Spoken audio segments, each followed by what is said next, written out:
Video like کر کے آگے شیئر ضرور کر دینا۔ مہینے کے اعتکاف کا ثواب عطا کیا جاتا ہے۔ یہ اجر تو بیٹھے بیٹھے نہیں ملتا، اس لیے میں اس کی سفارش کے لیے آ گیا ہوں۔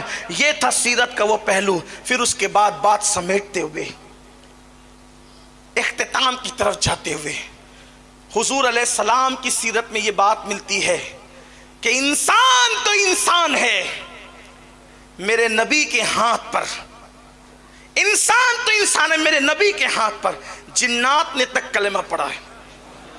حالانکہ جنات نظر نہیں آتے، جنات نظر کبھی کسی کو دکھا ہو تو بتا دے، دکھا؟ کچھ لوگ ایسے بھی کہتے ہیں کہ مجھے دکھتا ہے، دکھتا ہوگا۔ اس کو جن اسی لیے کہتے ہیں کہ وہ دکھتا نہیں، دکھتا نہیں، اسی لیے اس کو جن کہتے ہیں۔ اور جس کو دکھ جاتا ہے پھر وہ نہیں دکھتا۔ یہ عجیب سی بات ہے۔ ہاں نہیں، میں مذاق نہیں کر رہا ہوں، ایسے بے شمار لوگ ہوئے جن کو دکھ گیا پھر وہ کبھی نہیں دکھے۔ تو جنات، لیکن یہ میرے نبی کا معجزہ ہے۔ انسان تو انسان ہے، جنات نے بھی میرے آقا کے ہاتھوں پہ کلمہ پڑھا۔ اور پھر قرآن میں پوری سورہ جن آ گئی، قرآن میں پوری سورہ جن آ گئی۔ اسی لیے میرے آقا نے فرمایا کہ تمہارے اب جنات بھائیوں کا بھی خیال کیا کرو، تمہارے جنات بھائیوں کا بھی خیال کیا کرو، اور ہڈیاں ان کے لیے چوس کر کے چھوڑ دیا کرو، کیونکہ ہڈیاں ان کی غذا ہے، ہڈیاں ان کی غذا ہے۔ اور بھی ان کی غذا کا تذکرہ کیا گیا تو میرے آقا نے ان کے خیال کا بھی ذکر کیا۔ بلکہ جن کی بات آئی تو ایک بات مجھے یاد آئی کہ ایک سانپ آیا حضور علیہ السلام کے دربار میں۔ دربار ہی کہتے ہیں کیونکہ وہ ہمارے سرکار ہیں، جو سرکار ہوتا ہے اسی کا دربار ہوتا ہے۔ ہاں، اور اصل سرکار وہی ہے جو پرمننٹ ہے، بجوز سرکار سر کار عالم، بجوز سرکار سر کار عالم، سروکار نہ سرکار ندارے۔ کون دیتا ہے دینے کو منہ چاہیے، دینے والا ہے سچا ہمارا۔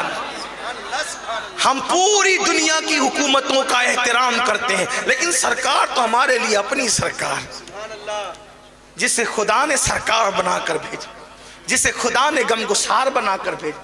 بہرحال ان کے دربار میں سانپ آیا، لوگوں نے مارنا چاہا، حضور نے کہا رکو، آپ کی اگر توجہ ہے تو سمجھیں۔ لوگوں نے سانپ مارنا چاہا، کیونکہ سانپ مارنے کے لیے کہا گیا نا کہ قتل الموذی قبل الایذا، کہ موذی کو قتل کر دو اس سے پہلے کہ وہ تمہیں ایذا پہنچائے۔ صحابہ نے کہا نہیں مت مارو اس کو۔ آیا تھا کہ شکل میں سانپ کی، حضور منع کر رہے ہیں۔ پہلے بولا کہ سانپ مارو، سانپ آیا تو کہا مت مارو۔ وہ کھڑا ہو گیا اپنی دم پر، حضور نے اپنے کان اس کے قریب کیے۔ سانپ آیا، بات سمجھ میں آئی کیوں آیا؟ سانپ آیا، بات سمجھ میں آئی کیوں آیا؟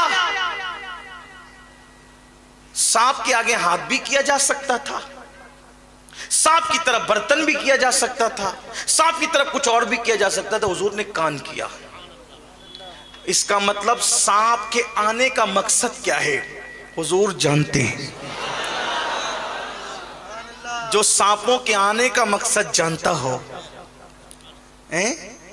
جو سانپوں کے، سمجھ میں آئی بات، جو سانپوں کے آنے کا مقصد جانتا ہے، کیا وہ صافوں کے آنے کا مقصد نہیں جانتا؟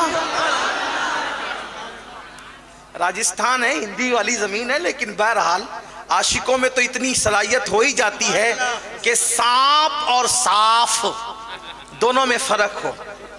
آپ کو صاف اس لیے کہہ رہا ہوں کہ جس کی نسبت مدینے کی سرکار سے جڑ جائے، اگر وہ صاف نہ ہو تو پھر کون صاف ہوگا؟ ہاں، آپ سب صاف ہیں۔ سانپ کے کان کیا، اس نے کچھ کہا، پھر حضور نے اسی لہجے میں کچھ کہا، عربی میں نہیں، اسی لہجے میں جو اس نے کہا تھا۔ حضور نے کچھ کہا، وہ چلا گیا، پھر صحابہ حیران تھے ہو کیا رہا ہے. زبان وہ بولی گئی جو ہم نہیں جانتے. ہندوستان میں کچھ لوگوں کو گھمنڈ ہے, انہوں نے کہا نبی کو اردو زبان ہم نے سکھائی ہے, کتاب میں کتاب بتائی جا سکتی. لوگ کہتے ہیں یار ان کے پیچھے کیوں پڑے رہتے ہو, ان سے کہو وہ ایسے باتیں کیوں کرتے ہیں, اردو ہم نے سکھائی. ارے وہ تو پتھروں کی زبان بھی جانتے, تو کون ہے؟ اور واللہ اگر سنی امتحان لینے آ جائے تو تم اردو کے گرامر بھی صحیح نہیں بیان کر سکتے. سبحان اللہ, سبحان اللہ. اس لیے کہ اردو 1857 کے بعد نہیں ہے. اردو کی ایجاد کرنے والی 3 شخصیتوں کے نام سر فہرست ہیں, اور وہ تینوں کے تین ہمارے ہیں. ان کے ہمارے ہونے میں اوروں کو بھی اختلاف نہیں ہے. پہلا نام امیر خسرو کا ہے, دوسرا نام مخدوم اشرف جہانگیر سمنانی کا ہے, تیسرا نام خواجہ دکن بندہ نواز کے سودراج کا ہے. نعرہ تکبیر, نعرہ رسالت, علماء اہل سنت, مسلک اعلی حضرت حضور سید امین القادری, سنی دعوت اسلامی. تینوں کے ہمارے ہونے میں اردو نبی کو سکھانے والوں آپ کو بھی اختلاف نہیں ہے. اس لیے کہ تینوں قبروں پر چادر اوڑھ کر پڑے جو آپ کے یہاں شرک ہے. یہ تو صرف ہمارا مزاج ہے, ہمارا ظرف ہے. میں کسی کو گالی نہیں دے رہا ہوں, لیکن بات یہ ہے. اور یہ بھی آپ کو بتاؤں کہ لوگوں کو اردو سے بڑی تکلیف ہے. ہم اردو کو مٹا دیں گے, اردو کو مٹا دیں گے. ہم کہتے ہیں فلمیں تو ہندی بناتے ہو, فلمیں ہندی بناتے ہو, گانے اردو میں گاتے ہو, کیونکہ پتہ ہے کہ جتنی لذتیں اردو میں ہوگی وہ کسی زبان میں نہیں ہوگی. ہندی بہت خوبصورت زبان ہے جانتا ہوں میں, لیکن گانوں کے لیے, شاعری کے لیے فارسی زبان کے بعد اردو زبان سے زیادہ کوئی زبان دلچسپ ثابت نہیں ہوئی ہے. اور اگر لوگوں کو اردو مٹانے کا اتنا ہی شوق ہے تو ہم کہتے ہیں جس سے بھارت آزاد ہوا تھا وہ ایک مختصر نعرہ ہے, اور اس نعرے کا نام ہے انقلاب زندہ باد. جب یہ نعرہ لگا تھا تب بھارت آزاد ہوا تھا. واللہ یہ انقلاب زندہ باد بتا دو کس زبان کا نعرہ ہے. یہ انقلاب بھی اردو کی پیداوار ہے. اور آپ کو یہ بتاؤں, آپ سے بھی کہتا ہوں اردو سیکھو. انگلش میڈیم میں اپنے بچوں کو ضرور پڑھاؤ, لیکن اردو زندہ رکھو. اس لیے کہ اسلام کا ذخیرہ کتب کے حوالے سے, لٹریچر کے حوالے سے عربی اور فارسی کے بعد سب سے زیادہ اگر ہے تو وہ اردو زبان میں ہے. اردو زندہ رہنی چاہیے, اور رہے گی. کیوں؟ اس لیے کہ ولی کے بٹھائے ہوئے اونٹ نہیں اٹھا سکتے, تو ولیوں کی ایجاد کی ہوئی زبانوں کو لوگ کیسے مٹا سکتے ہیں؟ وہ نہیں مٹے گی, نہیں مٹے گی. بہرحال زبان اردو ہے. بات چلی تھی دور نکلی. عرض کر رہا تھا کہ حضور علیہ السلام نے اسی سانپ کو اس کے لہجے میں جواب دیا, وہ چلا گیا. صحابہ نے پوچھا حضور یہ کیا تھا؟ آقا فرماتے وہ جنات تھا, جنات, اور سانپ کی شکل میں آیا تھا اور مجھ سے مسئلہ پوچھنے آیا تھا. تو میں نے اس کو اس کے مسئلے کا جواب عطا کیا اور اس کی زبان میں عطا کیا جو زبان وہ لے کے. تو جنات نے حضور کے ہاتھوں پہ کلمہ پڑھا. یہ سیرت کا باب میرے خواجہ کی زندگی میں بھی نظر آتا ہے. بس بات ختم ہوتی ہے, اب اختتام کو پہنچتی ہے. غریب نواز نے کیسے پڑھایا جنات کو کلمہ, جن کو کلمہ کیسے پڑھایا. قربان کیا احسانات ہیں ہمارے بزرگوں کے. ہم اپنے بزرگوں کی اللہ اکبر وہ قدر نہیں کرتے جو ہمیں کرنا چاہیے. انہوں نے دین کی جو خدمت کی, اس کے لیے جو مشکلیں اٹھائیں, مصیبتیں اٹھائیں, اس پہ ہماری کوئی توجہ نہیں.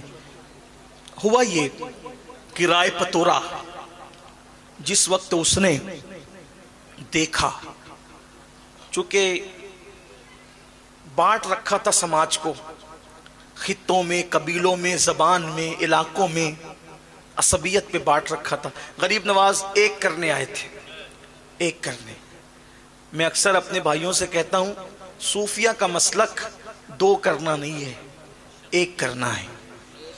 ٹھیک, جیسا کہ وہ بہت مشہور واقعہ ہے کہ بابا فریدالدین گنج شکر کا مرید لوہار تھا، تحفے میں کینچی لے کر آیا تو بابا فرید نے فرمایا بابا ہم صوفی لوگ ہیں، کینچی کیوں لائے ہو؟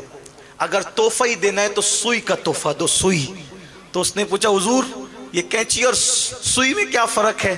فرمایا بیٹے کینچی ایک کو دو کرتی ہے اور سوئی دو کو ایک کرتی ہے، دو کرنے نہیں آئے، ایک کرنے آئے۔ آپ بتائیں کینچی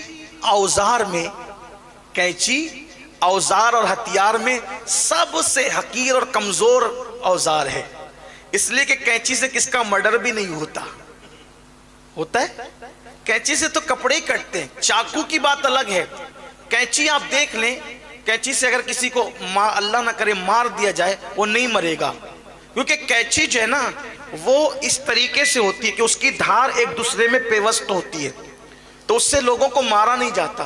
کیا صوفیہ ہے جو اوزار ہے تو اوزار لیکن قتل نہیں کرتا، صرف دو کرتا ہے۔ ایک ہے قتل کرنا، ایک ہے دو کرنا، ایک ہے قتل کرنا، ایک ہے دو کرنا۔ ارے جو صرف دو کر دیتا ہے صوفیہ کہتے ہیں ہم اس کو بھی پسند نہیں کرتے، ہمیں تو سوئی دھاگا چاہیے، سوئی چاہیے جو ایک کرے۔ اور غریب نواز نے کسی ایک کو بھی تھپڑ نہیں مارا، ایک کو بھی تھپڑ نہیں مارا، 90 لاکھ کو کلمہ پڑھا ہے، ایک پر بھی ڈنڈا نہیں اٹھایا، 90